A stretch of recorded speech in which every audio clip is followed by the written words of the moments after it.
There's the juice.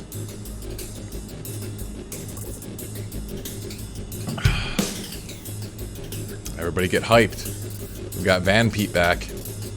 Car Pete? Van? What are you, van or car? Hatchback.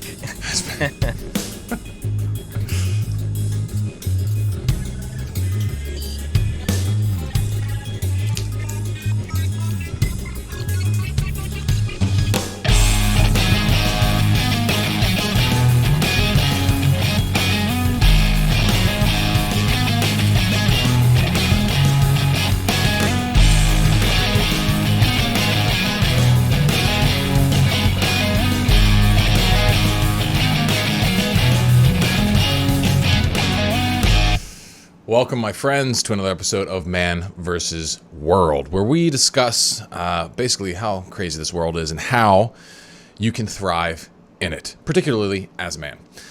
We don't get too much into the female side of things, but you know, we need a space for men today. We need a safe space for men. It's unsafe to be a man today. That's what it feels like. When you put it that way, it makes it sound super lame, but it's kind of true, I guess. Yeah, it is. That makes it sound terrible. This is a dangerous place for men right here. This is where you go if you want to feel in danger. That's how I'll pitch the podcast from now on. There we go. Yes, a bad place for men. Oh, man. So how you doing, man? How's the travels going? I'm doing good. So I just got done with being an extra on a TV series called The Chosen. Executively produced? Is that a verb? I don't know. Executively produced by Daryl Eves. Wait, is this true? Actually, yeah. Did you get paid for it? No, I didn't actually. It was a volunteer thing. So you're just wasting your damn time doing that when you could be wasting your time on my business. Check it out, right? So I was like, man, it would be sweet if I could meet Daryl Eves. So like I don't know who that is. What has he done? Event. Daryl Eves is basically funny. Actually, he was introduced on stage as the godfather of YouTube, because when it comes to like YouTube advice and stuff, he's like the guy. Okay. In fact, he's worked with Mr. Beast and like all these people. He's got tons of people who he's brought in results for. So I saw him. I was like, oh my gosh, it's Daryl Eves. I gotta go meet this guy. But there was like a few people in line. So it wasn't like a casual thing where I was like, hey, how's it going, man? You know, this nice event you got going on. It wasn't like that, which is kind of a bummer. I had to kind of like just like a dweeb waiting in line and like, can we get a selfie together? Oh, hi, Mr. Eves. Good to meet you. Okay. It was fun, man. I got to meet him, and it was cool to make the contact. So, but anyway, that's why I'm in the hatchback. Hatchbacks, by the way, are great because they're just big enough if you're kind of on the smaller side to sleep in, but you don't have to worry about anybody being suspicious because someone looks at it from the outside. They go, "There's no way anybody could sleep in that thing." Well, they're wrong. Yeah, the way you got your camera set up right now, it's like I'm waiting for the cop to come over and for you to like start getting into an altercation with him. That's hasn't happened yet. Yeah, that's what you got set up here. I like it. So what you got going on? Well, so the new program, the new series, the new stuff, that's going to be rolling out soon. I kind of got the first. I finally settled on the starting angle, which is the hardest freaking part, and so hopefully we'll be rolling smoothly after that. And I'm really excited to show you guys how I'm going to be doing that. There's going to be a lot of free stuff. There's going to be some premium stuff. It's going to be pretty cool, and I think you're going to all really dig the topic. So expect that. I'm like so tired of giving people like, you know, I always say like, oh, it'll happen next week, and then it's not that I'm not working on it. It's just that my creative obsession like won't let me ship something until it feels right. So far this feels right, and if it stays that way, then we'll be getting it out next week. If not, well, then you're just gonna have to keep waiting, but it's gonna be awesome. And other than that, what have I been doing? Mostly just working on the other parts of the business, you know, playing with my little girl. Took her to a what did we do the other day? Was there anything exciting? Just that's right. I talked about the amusement park previously with her. That was really fun. And then now she wants to go swimming every day. She gets mad when she has to like go to like school or daycare. She's like, "What about the pool?" And so, hey, you can learn a lot at the pool, man. You can, absolutely. It's hopefully number one is learning how to swim. You got to get your kids to swim. I'm always like. My parents like instilled that in me. He's like, get your child to swim, and so she's like, doing swimming lessons at 3-year-old. So. Apparently, like 40% of America can't swim. I don't know if I believe that stat, but that's definitely they probably can't swim, but 40% of them can definitely float. That's true. They don't have to worry about it. Oh man. So anyway, let's go ahead and get into this. First up. I saw the documentary "What Is a Woman" put on by the Daily Wire and Matt Walsh.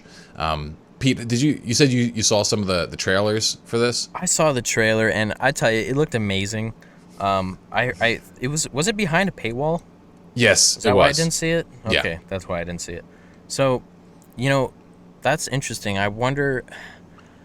I'm interested to hear your thoughts on if that's the best strategy for bringing about social change, I guess, because having it behind a paywall, isn't that kind of like preaching to the choir a little bit?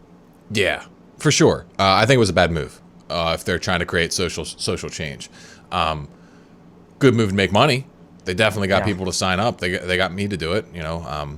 Although I can expense it because I'm a professional social commentator. But business expense. Yeah, like the thing is.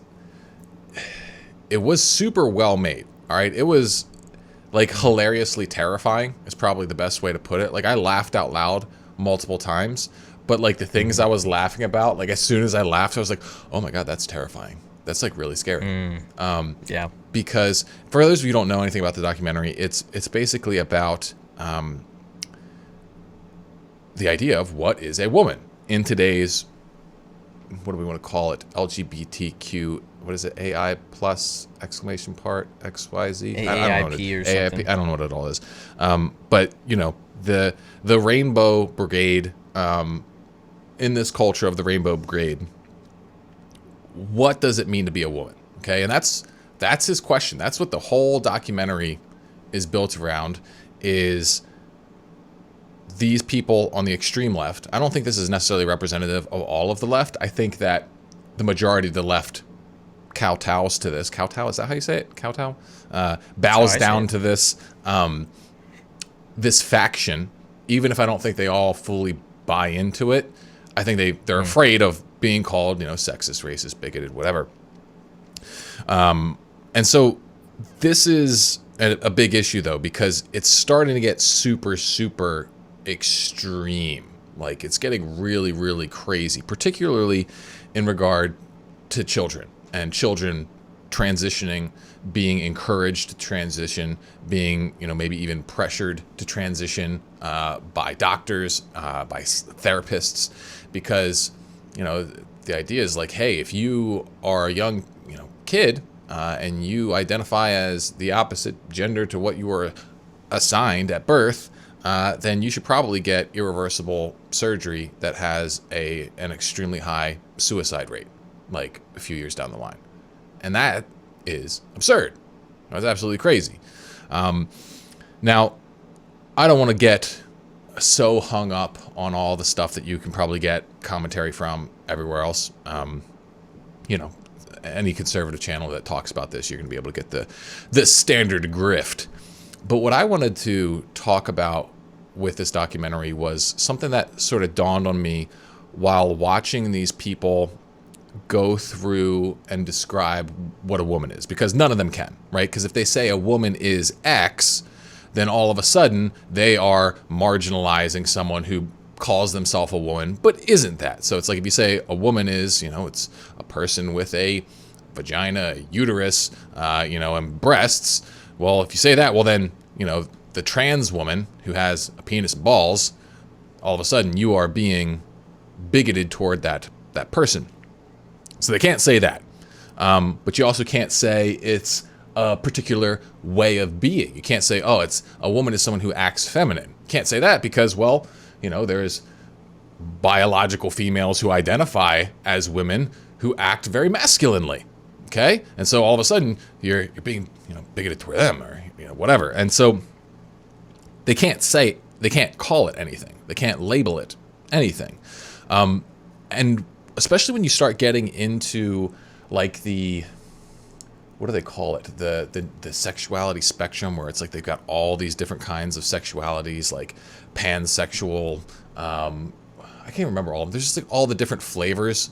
I wish I should have prepped some of them, but there's like a million different ways you can identify yourself. It's like, I'm only attracted to feminine presenting women when they're standing in the shade, but when they're in the sunshine, I'm only attracted to men. And just like, they have a flavor and a wrinkle that just goes into infinity. There's a million different ways you can identify yourself, a million different pronouns, and it's just going to keep increasing.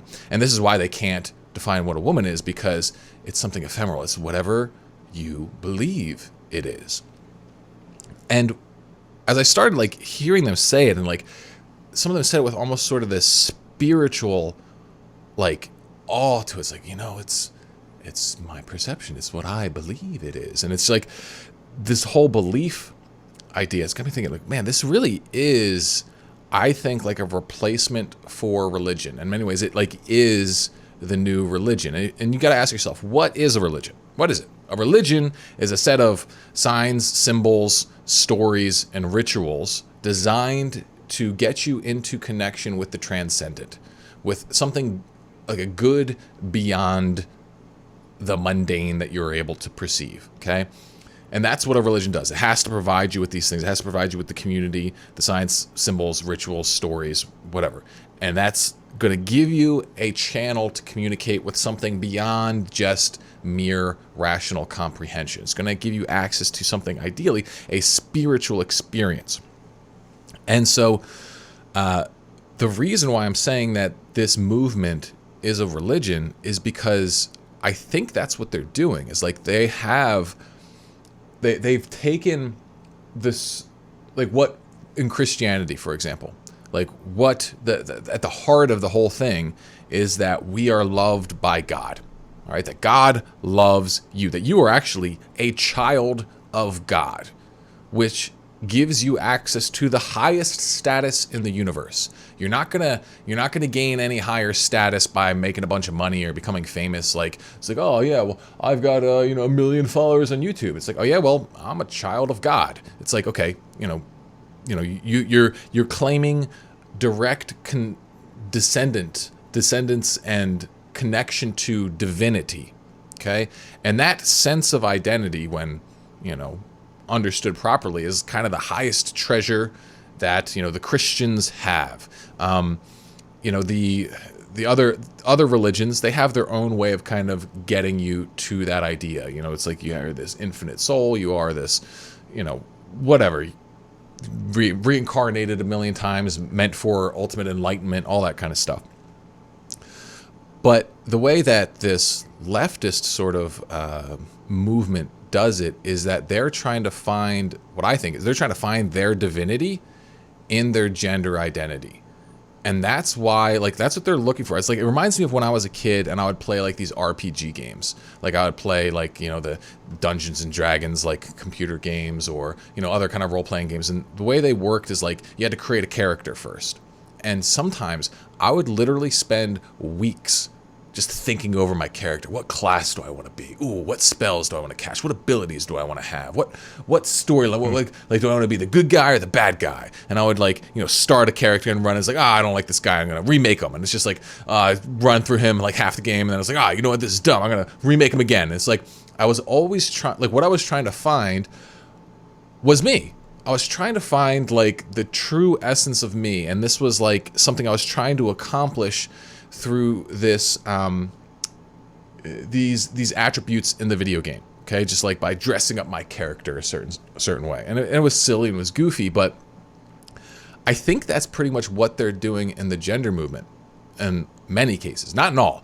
I believe gender dysphoria is a absolutely real thing, and it's it's really sad. Like, if someone's truly deeply thinking that they are not supposed to be in the body that they are, like, I can't even imagine the nightmare that would be and how hard it would be to deal with. But I think what's happening now, since like the rates of this sort of sexual identification has skyrocketed, and there's now so many more subtler hues. It's like you don't need to be just straight gay or lesbian or, transsexual. You can be anything kind of floating in between, and you honestly only need to give lip service to it.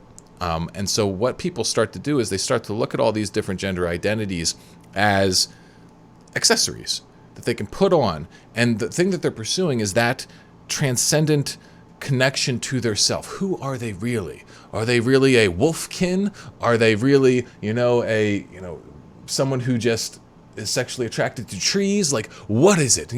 What's that thing that gives them their little special pizzazz? And it's their sacred pursuit. And for someone to step on that to them is the ultimate evil. It would be like denying them their dignity. But I think really what's going on is that they've been sold a bad set of tools. Like the religion that they have been practicing, it's a bad religion. The signs, symbols, rituals, sacrifices, it's a bad deal. It doesn't work properly, as evidenced by, well, oh, hey, if you're, a biological female and then you're going to go through this transition surgery, well, what's the sacrifice? Well, you sacrifice your tits and your vagina and your ability to have kids. And guess what you get? About 6 years later, if the stats are correct in that movie, you have a massively high chance of committing suicide. Sounds like a bad sacrifice. Sounds like the system, the religion, it's not working. It's not working. And I think because it's built upon perverse incentives, right? It's built upon these medical companies that stand to make huge amounts of money off of one person who goes through these kinds of surgeries.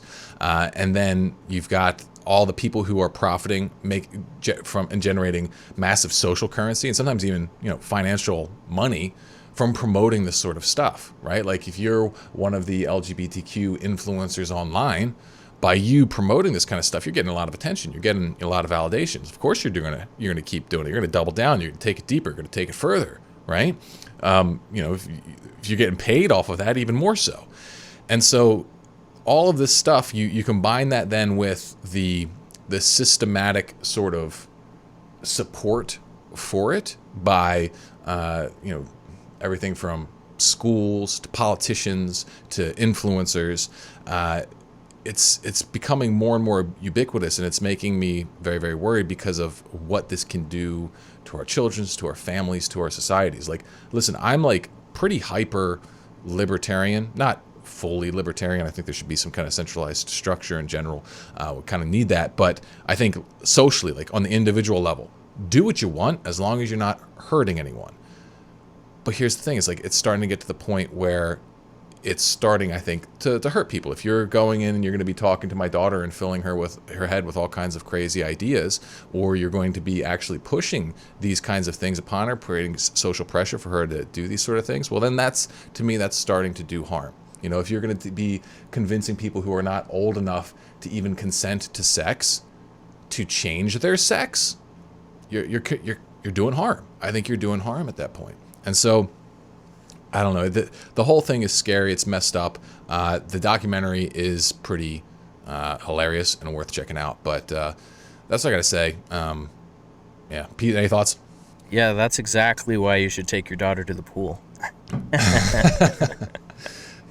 Yeah. Oh, man. The whole thing stems from just from a rejection of truth. And, they're like Pilate. They say, what is truth? They don't have a truth to stand on. So then if you don't have a truth to stand on, you can make up your own truth. And if you can make up your own truth, bad stuff happens. I mean, we've seen it time and time again, and I think this is another example of that. It's deeper than that. Like, it's so, like, there's this one, professor in there. He was so absurd and full of cognitive dissonance that he made me crack up the most. But, like, the thing that he kept doing is, well, actually all of them kept doing, but he did it the most hilariously, was he kept using circular logic to define what a woman is. And he's like, well, you know, a woman is a person who defines himself as a woman. And Matt Walsh is like, well, what is that? What is a woman? He keeps doing that. What does it mean to like, define yourself? Yeah. Right. And he's like, well, have you ever heard of a circular definition before? He's like, yeah. He's like, you know, if you use the thing to define itself, then you're not really defining it. And he's just like, it was just, his reaction was quite funny to that. I don't know, you know, give him the benefit of the doubt. Maybe it was edited poorly to make him look like a moron, but he said enough things for certain that he clearly said to make himself look like a moron. But anyway, like the point is, like, it goes deeper than truth. It's like, it's the rejection of logic. It's the idea, like, that's what's like, and I've heard like rumblings of this. I'm like, there's no way they're like really gonna go hard on that level. But like, it's now this whole concept that logic itself is a racist construct, a sexist construct. So it's like, you know, shit's getting wild, guys. And I'd rather not be talking about this, but like, since I was a kid, we've heard, like, back when I was growing up, like, the whole idea is, oh, if we let gay people get married, like, you know, all this crazy stuff will happen. And everybody's like, you're nuts. Just let these people, they're in love. Let them do what they want. And I'm like, yeah, let them do what they want. Right. And I was like, you guys are crazy for thinking that it's going to escalate past this. And it's escalated far past, like, what the people were claiming back then. And so I'm just kind of taking that provable reality and saying, if this is where we're at now, things can and will get worse unless people start seriously stepping up. So this is our weekly reminder to, here's the part where you step up. Here's the part where you stop holding your silence and you start speaking. You know, I'm not telling you to go lose your job or anything, but at some point, Mark's not, but I am. Man, oh man. Well, yeah, that's, you know, I've heard that he had nightmares making that because of the stuff that he talked about with those people. So actually, I'm kind of glad I didn't watch it. I'm glad you did, though. That was interesting. I get to vicariously experience it through you.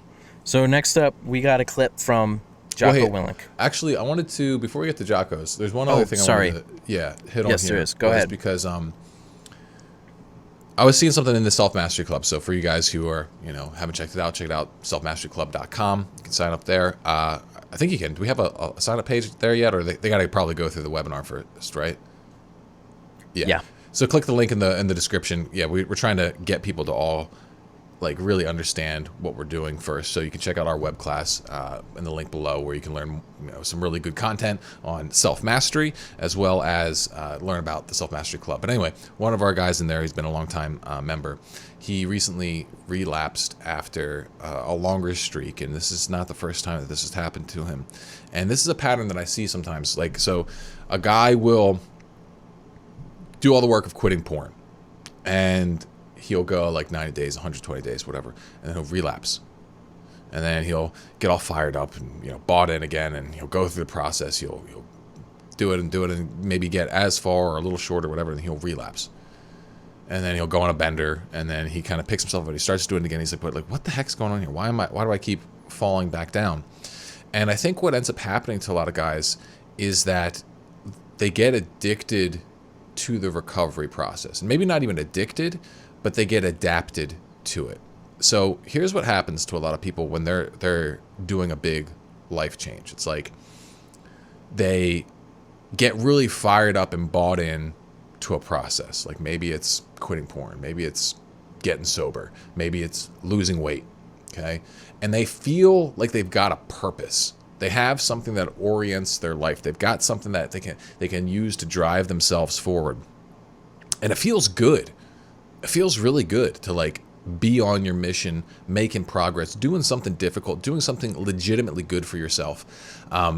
And they like that, because where they were coming from before felt like shit almost always, especially if it's like one of these bigger problems like porn addiction or being obese or something like that. And so they feel really good, like, in a way they haven't in probably a while they're doing this process. But then they complete it. They succeed. And what ends up happening is that they lose their focus. All of a sudden, they don't have something orienting their life. All of a sudden, they don't have some measurable progress that they're making that they get to feel good about. And often, in a lot of cases, they lose a main positive activity, which is doing the things that they get them to make progress, right? Like, maybe it's a certain kind of journaling or interacting with a certain community or whatever. And you got to be careful of this, because this can happen with anything where you're getting addicted to the building process and you get to the end, you completed it, and all of a sudden you look around, it's like, I don't know what else to do. And then you kind of like look, make sure no one's looking around, and you knock it all over. Knock over everything you just built. It's like, oh, well, I guess I gotta build it again. And that's what you do, right? It's usually not a conscious thing, but it's something that I've seen people do and self-sabotage around. And the solution to this, it's pretty simple, is you gotta keep growing. You gotta pick the next big thing. And what's tricky about it is that the next big thing, it's still gonna feel big. It's like, prior to going through the first recovery process, the next piece probably would sound maybe insurmountable in some cases, right? It's like you have to keep pushing yourself. You have to keep going beyond what is comfortable to you. It's not like you get to do one hard thing in your life and then the rest is just downhill. No, it's like you got to keep expanding, keep growing, right? And sometimes it's not even going to be completely clear what it is. And so you're going to have to go on a journey into the unknown. So my next course will hopefully be breaking down the mechanics of this, providing people with a similar sort of scaffolding that I have created for quitting porn. So that's like, once you go through a process like this, well, where do you go next? How do you get yourself fired up for it? How do you get yourself to go all in on it? How do you make sure that you can make rapid progress and keep your teeth sunk in to the meat of life? Because that's what you need. That's what's going to keep you evolving. If you just reach the top of a mountain, you got nowhere else to go, well, guess what? All you have to do is go down. So never reach the top of the mountain. Never let yourself be there. It's like you reach the top of one mountain, you break through the clouds, you're above the clouds. You don't just stand there, you got to look. It's like, where's a bigger mountain that's even higher above the clouds? And you're like, over there. All right. Then you head down and you start, that's the next journey. And you just keep going. You keep going. You keep going. To stagnate is to die. I firmly believe that. I think that as soon as you start settling, your life will start backsliding, because like this is a one-way journey, right? We all go one way through it. And because of that, just seeking stasis is pretty much just, it is death, right? That's what it is. Like, death is a process. It's something where you must continuously create it and drive it. And I'm not just talking about subsistence living. I'm talking about thriving. Thriving is something that is not a do it once, lock it in place, and then just sit in it. It's something that it's a mode of being that must be permanent for you. And so do that or suffer the consequences. So it seems. Yeah, people forget what they're doing all the time because they forget what they're doing, They forget why they're doing it. And that's why it's important to keep that in mind. And that's another reason why implementing some journaling techniques and sticking with it is very valuable, because it can kind of push you through those lulls too, where it's like, well, what am I doing? Why am I doing it? And you can go back and read your previous journal entries. That's the nice thing about doing it. And if you're in the Self-Mastery Club, you can go to your profile, you can hit timeline, and you can see all your posts. And you scroll through there, you can kind of remind yourself of why you're doing the things you're doing. So I think that's also a nice little tidbit to add in there. That's really powerful. And like, even just doing it fresh and new, like, start writing down things that you want until you start feeling like that excitement. Just write, even if they're audacious goals. Like, the more successful you are, the more audacious your goals need to be in order for them to like excite you, right? And then, you got to just get yourself to pursue them and follow it. And that's where mindset comes into play. Like, you can't just be a negative Nancy, or else you're going to have to live small your whole life. But, we'll be talking more about that in my coming content. But yeah, keep going, my friends. Which is coming out next week, right? Guaranteed 100%. Oh, right on. Alrighty, so should we dive in? Yeah, let's do it. All right, so this clip comes to us from Jocko, Willink, and he's talking about a real-life superpower and the importance of using it. So let's check it out. Let's see. speaking of something that comes up all the time and that I call a superpower, is the ability to detach.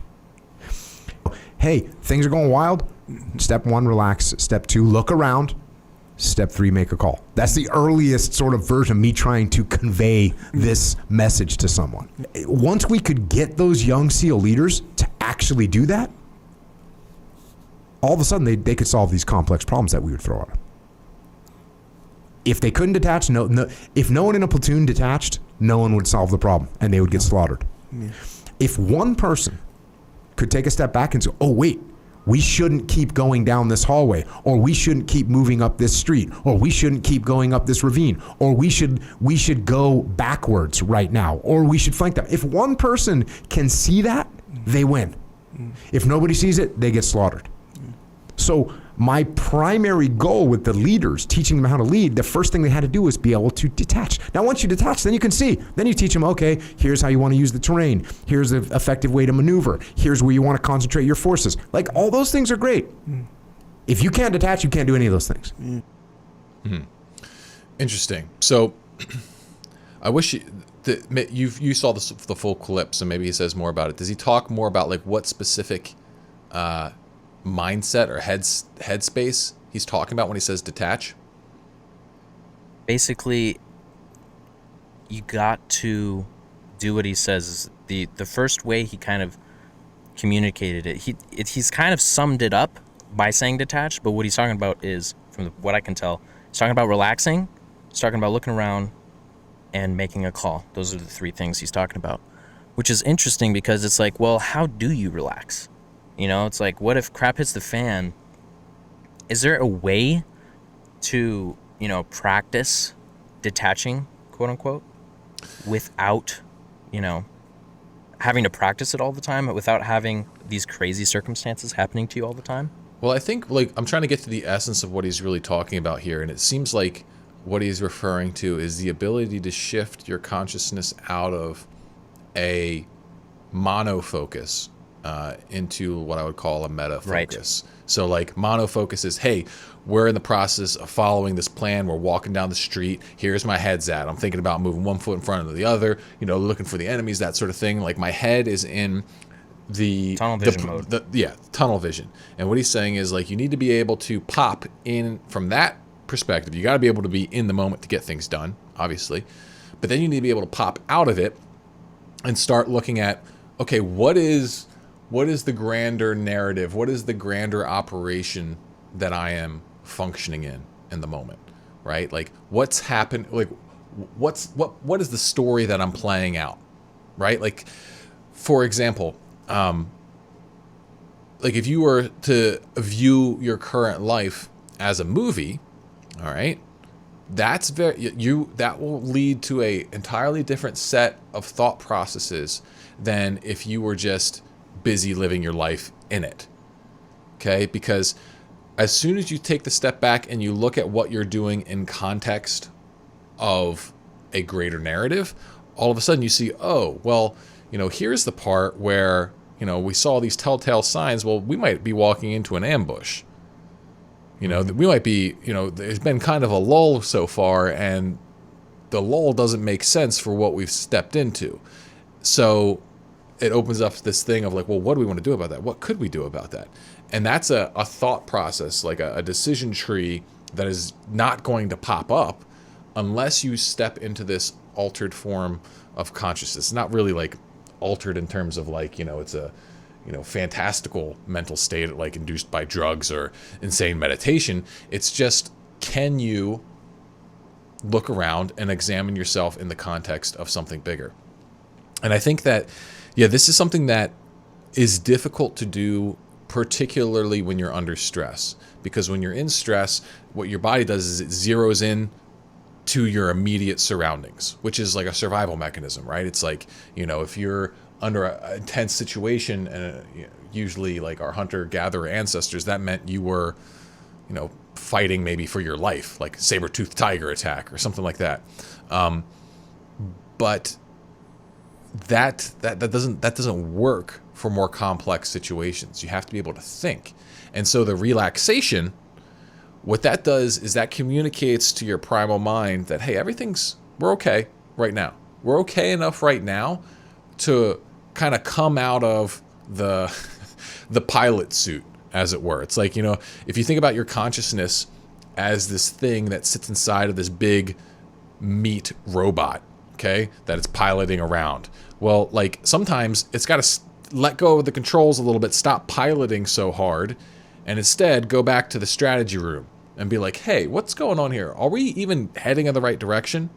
And so this is like a form of meta-consciousness or metacognition, where you're thinking about what you're doing. So I think he's really right with this, and probably the most practical thing that someone can do to help with this is regular relaxation training. Like, if you can learn how to train yourself to reflexively relax when you experience stress opposed to tense up, that's going to be one of your most powerful things. This is something that, he's teaching it to his, special forces guys. Well, it's something that guys need to know, even if they're just trying to quit porn, and I'm not trying to say that, quitting porn is the work of elite special forces, but like, let me just make the point here is that when you get, for example, a craving, a trigger, what that is, it's like you can think of it as metaphorically a series of tensions flowing through you, kind of like this puppet string gets activated, and it's like, and you just like, if you let that tension keep going, eventually it's going to take control over your eyes, your fingers, and you're going to be typing in porn. Okay. What you need to do is you need to cut off that flow of automatic reactivity, which is really just a series of tensions throughout your mind and body. And if you can snap that through conscious relaxation, what that does is that starts giving you control over the system again. And it lets your executive function get back into the driver's seat rather than just letting your reflexes or your conditioning be in control. So simplest way to do this is just, first of all, practice relaxing, maybe some kind of meditation, some kind of breathing. I've got my own technique called radiant centering that I teach my guys in my program. It's like a breathing technique, whatever you want to do, but like learning how to do that, like in what I call formal practice. So formal practices, once a day, twice a day or something, you sit down and you just relax for 5 minutes. Can you just enter into a state of deep relaxation in 5 minutes? If you can't, you should be able to. Everyone should be able to relax in 5 minutes. I can do it in 10, okay? Like, because I've practiced it a lot. So that's formal practice, where you set aside a certain time of day and you just do it. You can do it right. You can do it before you go to bed. You can do it at, when you do your prayers, whatever the heck you want to do. But then what you need is what I call field practice. So pick one place in your life, one place you're struggling. So it's easy if you're trying to quit porn. It's like whatever you get triggered, okay? It's something that you don't control, though. You don't set the time for it. It's something that comes and finds you in the wild. And you pick that thing. Maybe it's like your wife makes a passive-aggressive remark, or your boss starts like giving you a hard time or asking you for more work. Whatever something is that you struggle, where you tense up and you react, or maybe you just freeze and you don't react, someplace where things aren't going properly for the way you want to show up. You pick that point and you focus on trying to relax there. And in fact, you want to make it really strong, you download my Metascript method, you learn how to do a preemptive journal entry, and then you write that out. You pre-program your brain that, like, okay, when my wife makes a passive-aggressive remark, the first thing that I'm going to do is take a big, deep, relaxing breath. And then you focus on trying to actually do that. You focus on... It's like, this is one of the things that I had to actually... One of the best things I ever did for my content creation abilities was training myself to just release the tension that built up in my shoulders as I would work. I'd have to, like, periodically go... and then I would relax, and I could work much longer because it was so much less draining. There was so much less force being exerted. And so you can just think better. You can act better. You can see things more clearly. And this is a very, very powerful reflex to build. And I think this is pretty much what Jocko was talking about. Yeah, that's awesome. Alrighty, so next up we got a clip from First Man on a technique he's used to get every job he's ever interviewed for. It sounded pretty interesting, so let's check it out. Here is how I landed every single interview I ever went for. Finance jobs that I went for, wildly underqualified for, got all of them. I would sit there with my notepad and pen and I would do this. Put a date at the top, name of the company and everything. Just kind of like underline the scenario. So the scenario might be like first interview or interview for like company name, and then underline it, because then they know that you've been to multiple different companies. And you sit there and you go, and you're interviewing them. This is what I was doing. I was interviewing them. So they'd go, okay, they'd be nervous. You'd see them go, okay. Like suddenly they're on the back foot. And I'm like, so just before we start, tell me a little bit about the company. And they might be like, have you done your research? It's like, yeah, but I want to hear it from you, from somebody on the inside, somebody on the on the source. I just want to make some quick notes, see if it runs parallel with what I've found. I'm taking control of that interview. This is exactly how I landed all of my interviews. Really? Yeah, like I applied, like I was not a great student at software engineering. I got my degree. I think I had like a 3.0 or something like that. But I applied to like pretty good software engineering companies, and I got them all. And wow, I did exactly what he described. It's like I showed up and I interviewed them. That's all you gotta do, because you're not coming at it from a place of neediness. You're coming at it from the place of like, hey, I'm valuable. Like, this isn't just about me trying to like, butter you up so that you give me something I desperately need. It's about me having a real conversation with another equal about whether we can create a win-win here or not. And so if you approach an interview from the mentality of, hey, let's try and make a win-win. Let's see if you're a good fit for me and whether I'm a good fit for you. And you approach it like that, well then, that's the best frame you can be in, I think.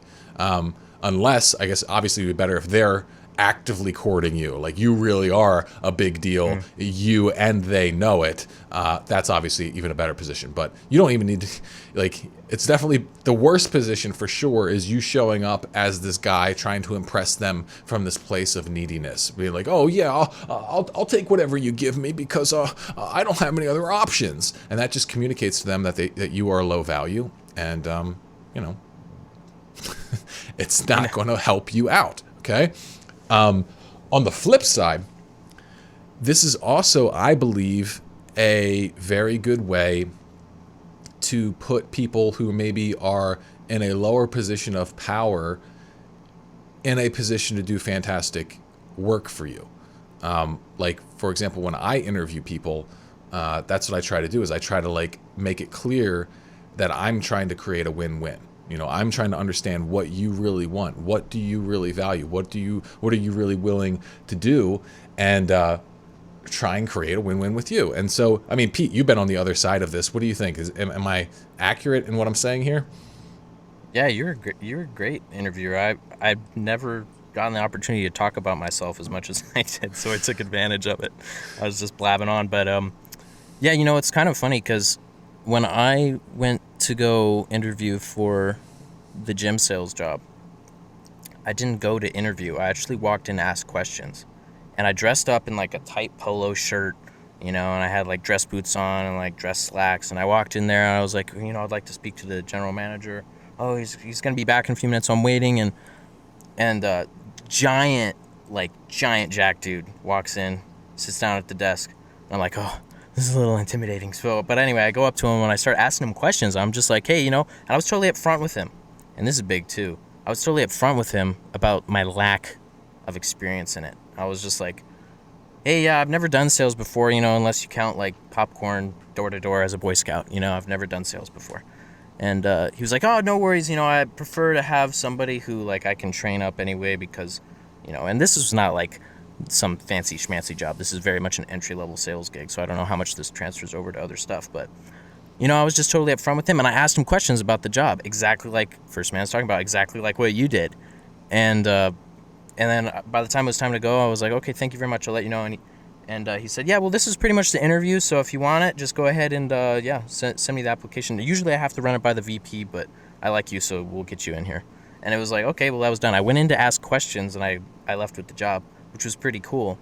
And similar thing with yours. I was like, look, I'm not the most qualified guy, but I'm a fast learner. I can do this and that, whatever, and whatever you need me to do, it'll be right. And I was just upfront, and people appreciate that as well. You don't need a posture. There's a difference between interviewing them and asking honest questions versus coming up with a bunch of kind of BS-y questions that just make you look cool. So that's the distinction to make. You want to look genuinely intrigued, because you should be genuinely intrigued. If this is a job you're interviewing for, you should want that job, in my opinion. Yeah, I mean, absolutely. Like, if you don't want it, try and put yourself in a position where you can do something you do want. I mean, I know sometimes you just in a jam and you got to take some shit job for whatever reason. Been there, done that. Do what you got to do. But ideally, try and pursue something you want. I think there's something to the other piece of it, though, and this is one of the big things that worked in your favor, was that I'd seen you had done stuff. And you'd done, if you're going to ask someone for a job, okay, and you're just saying, hey, trust me, it can work, if depending on that person's level of need for help and how personable you are, how much you can win them over. But the big thing is, what have you done? Can you show them anything? Can you give them any proof? Like with Pete, I was able to see, he was trying to build this, Instagram page. He's trying to, he makes all these short films. Like you did things, and I could see that you took them seriously. You did stuff that you can't just do easily. You have to put a shit ton of effort into them, and always try that. I'll have guys ask me for jobs and stuff all the time. I'm like, well, can you send me something? Can you show me something? Show me your website.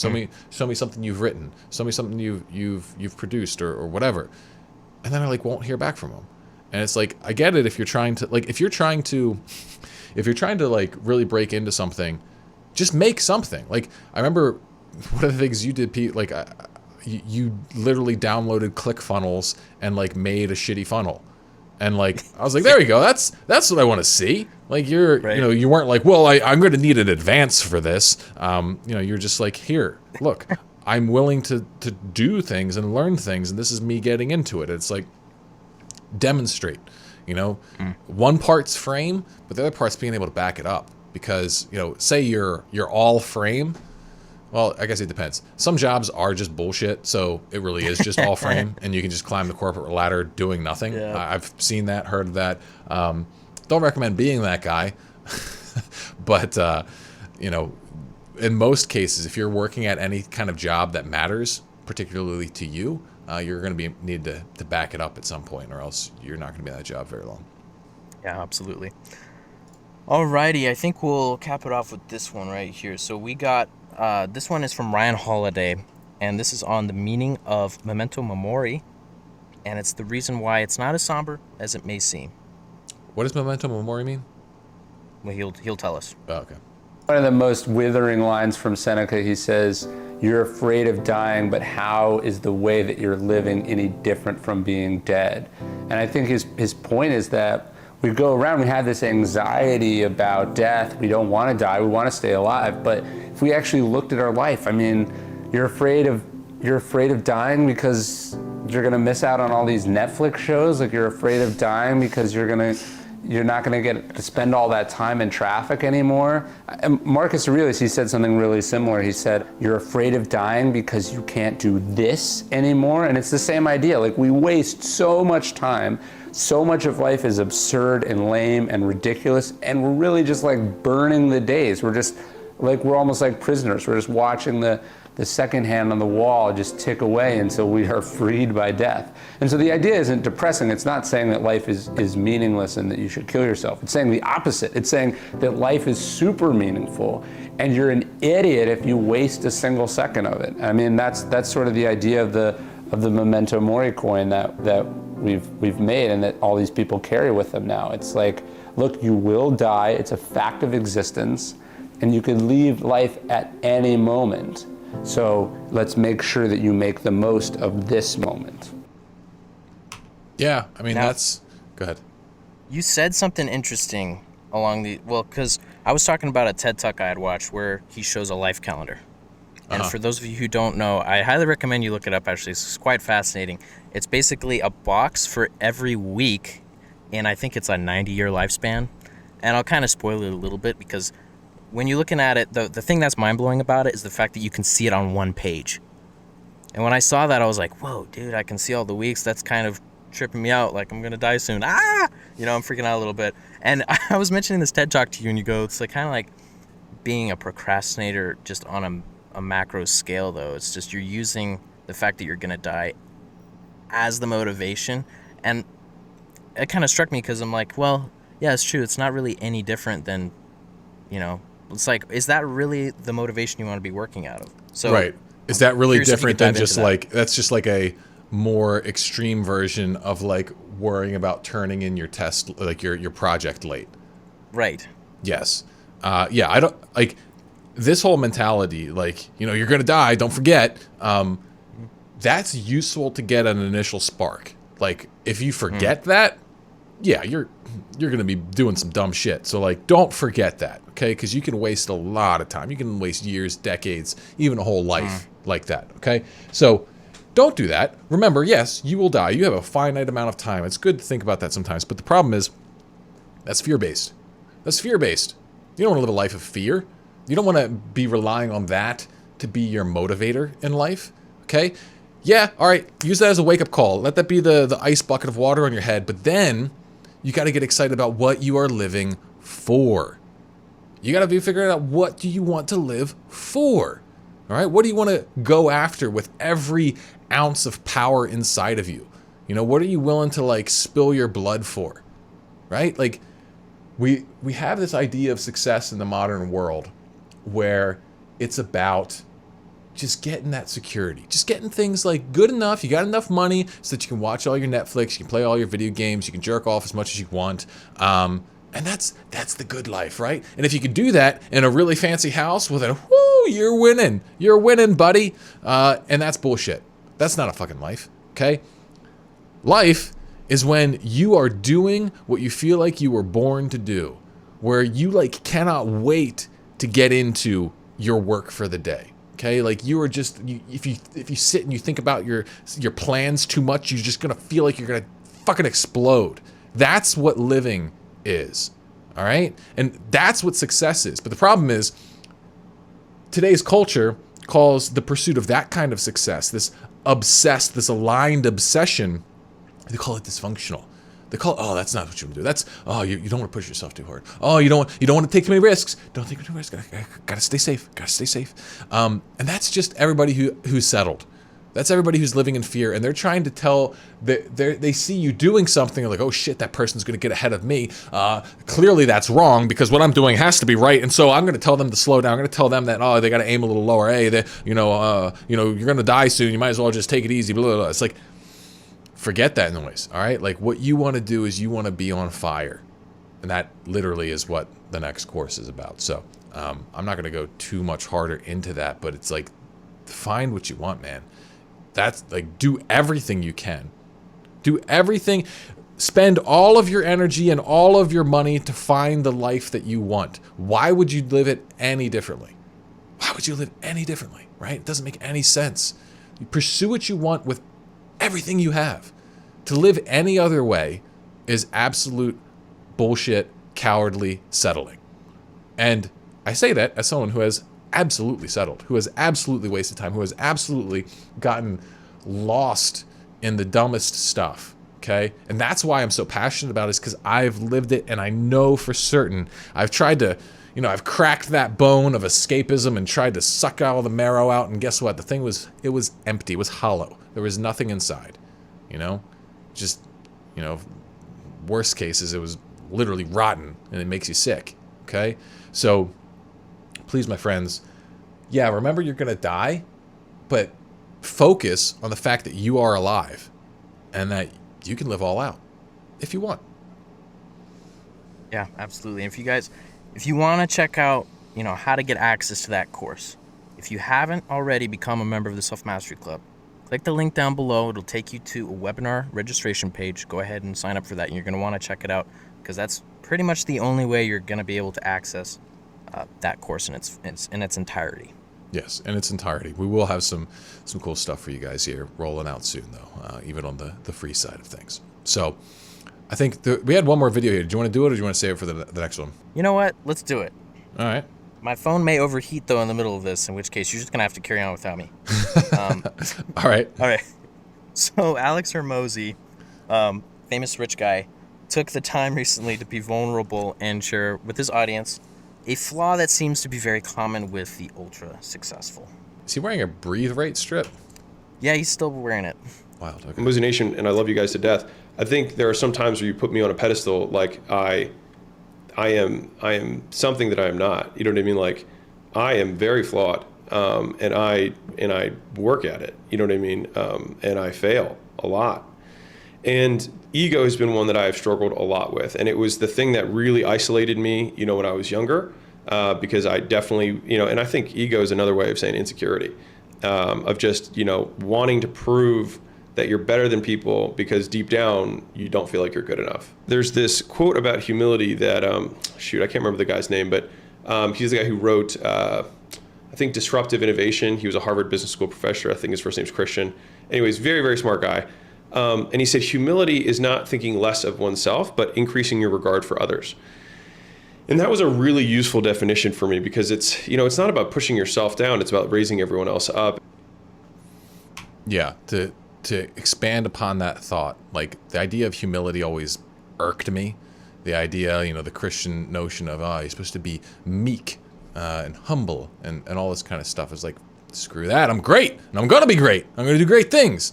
And it felt actually wrong to try and just keep,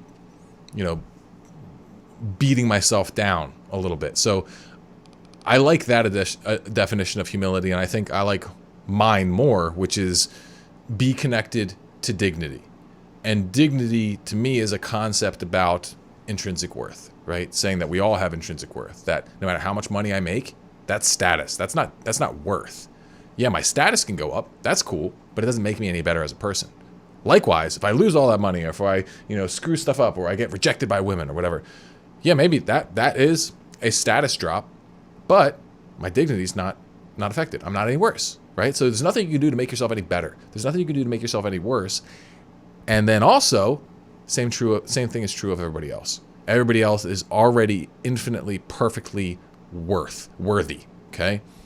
And if you can do that and you can see that in other people, like that's the foundation of like creating real win-wins. It's the foundation of finding friendship. It's the foundation of even dealing with your haters, even dealing with the people, the naysayers, like being able to understand them and still avoid falling into hatred or resentment or jealousy or these kinds of things, because those are the things that are the most toxic to your psyche.